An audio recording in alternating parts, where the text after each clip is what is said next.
ਮੰਗਦੀ ਨੀ ਵਾਲੀਆਂ ਮੈਂ ਸਿੰਪਲ ਜੀ ਵਾਲੀਆਂ ਮੈਂ ਐਵੇਂ ਜੱਚਾਂ ਠੀਕ ਬਹੁਤਾ ਜਾਂਦੀ ਨੀ ਬੁਟੀਕ ਵੇਖੀ ਬਜਟ ਚ ਰਹੂੰ ਤੇਰੇ ਦਿਲ ਵਿੱਚ ਵੀ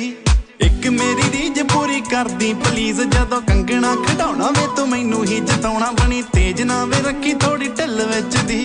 ਹੱਲ ਜਿਵੇਂ ਹੁੰਦਾ ਨੀ ਕੋਈ ਲੰਘੇ ਟਾਈਮ ਦਾ ਉਵੇਂ ਤੇਰੇ ਬਿਨਾ ਮੇਰਾ ਕੋਈ ਹੱਲ ਨਹੀਂ ਨਿੱਕੇ ਨਿੱਕੇ ਚਾਹ ਤੇਰੀ ਜੱਟੀ ਦੇ ਤੂੰ ਜੱਟਾ ਨਾ ਵੀ ਪਗਾਏ ਤਾਂ ਵੀ ਕੋਈ ਗੱਲ ਨਹੀਂ ਨਿੱਕੇ ਨਿੱਕੇ